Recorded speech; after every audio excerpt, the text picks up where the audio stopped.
السلام علیکم اسٹوڈینٹس، کیسے ہیں آپ سب؟ جی پیارے بچوں، تو آج ہم بیٹے ذرائع ابلاغ کی آگے جو ہے وہ پڑھائی کریں گے اور اس کے ساتھ ساتھ اپنے سوالات کے جوابات بھی لکھیں گے۔ پیارے بچوں، تو اپنی کتاب پر سبق نمبر 20 کھولیے اور اس میں پیراگراف نمبر 2 پر دیکھیے۔ میڈیا کسی واقعے یا حقیقت کو جوں کا توں ہمارے سامنے پیش نہیں کرتا، بلکہ اپنی پالیسی اور حکمت عملی کے تحت توڑ مروڑ کر سامنے لاتا ہے۔ ہمیں اس پر آنکھیں بند کر کے یقین نہیں کرنا چاہیے، بلکہ اپنا ذہن استعمال کرتے ہوئے غور و فکر سے کام لینا چاہیے۔ ایک ذمہ دار شہری بننے کے لیے ہمیں میڈیا لٹریسی یعنی کہ میڈیا کی خواندگی کی بھی ضرورت ہے۔ خواندگی کا معنی کیا ہے؟ تعلیم۔ آپ لوگوں نے یہ نوٹ بک پر بھی لکھنا ہے ساتھ ساتھ۔ تو میڈیا لٹریسی یعنی کہ میڈیا کی تعلیم۔ میڈیا کی خواندگی حاصل کر کے ہم اس قابل ہو جاتے ہیں کہ اس کی طرف سے دیے جانے والے پیغام اور اس کے اصل مقاصد سے آگاہ ہو سکیں۔ مقاصد جو ہے یہ کس کی جمع ہے؟ مقصد کی۔ صحیح اور غلط میں تمیز کر سکیں اور خود کو نقصان سے بچا سکیں۔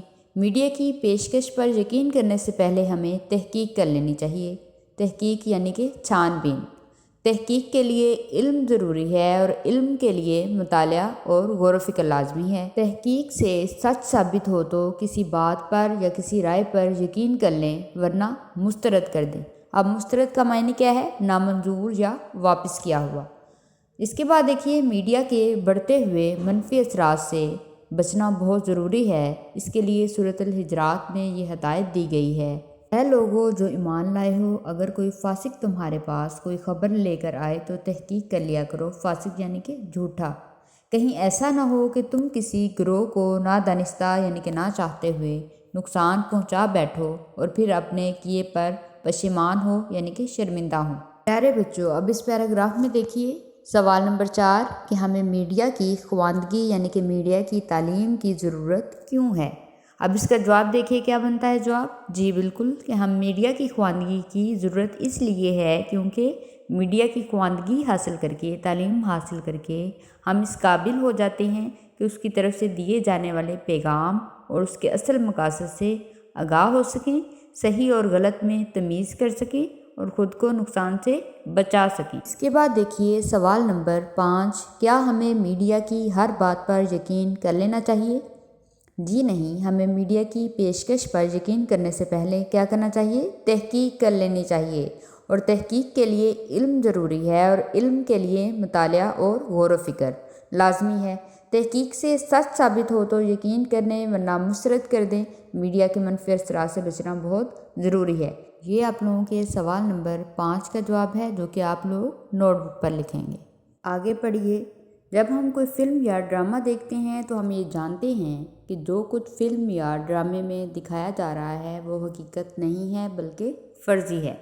مثال کے طور پر فلم یا ڈرامے میں اگر 2 اداکاروں کے باپ اور بیٹا دکھایا گیا ہے تو وہ حقیقی باپ بیٹے نہیں ہوتے بلکہ اجنبی ہوتے ہیں۔ اسی طرح فلم یا ڈرامے کی کہانی بھی حقیقی نہیں ہوتی۔ میڈیا اسے حقیقت کے طور پر پیش کرتا ہے۔ اس کی پیشکش پر سارا سچ نہیں ہوتا، لیکن اسے پیش کرنے کا انداز ایسا ہوتا ہے کہ وہ سچ معلوم ہونے لگتا ہے۔ میڈیا کی پیشکش پر یقین کرنا یا نہ کرنا ہمارے اپنے اختیار میں ہے۔ ابتدا میں میڈیا کا کام ضروری معلومات اور اطلاعات عوام تک پہنچانا تھا۔ میڈیا کی ترقی اور اثرات بڑھنے کے ساتھ ساتھ اس کے کام کا دائرہ بھی پھیلتا گیا۔ آج میڈیا اپنے اصل فرض کی ادائیگی کے ساتھ ساتھ غیر ضروری معلومات بھی ہم تک پہنچا رہا ہے۔ یہ ضروری ہے کہ ہم معلومات کے اس سمندر سے مفید اور کارآمد معلومات حاصل کریں اور بہترین مقاصد کے لیے استعمال کریں۔ کارآمد یعنی کہ مفید، کام آنے کے لائق جو معلومات ہوں، ٹھیک ہے؟ تو پیارے بچوں، آپ لوگ بھی بیٹے اسی طرح پڑھائی کریں گے اور ان سوالات کے جوابات اور ساتھ میں الفاظ معنی اپنی نوٹ بک پر لکھیں گے، اور اس کے ساتھ ساتھ سبق کے اہم نکات کا خلاصہ بھی اپنی نوٹ بک پر تحریر کریں گے۔ جزاک اللہ۔ اللہ حافظ۔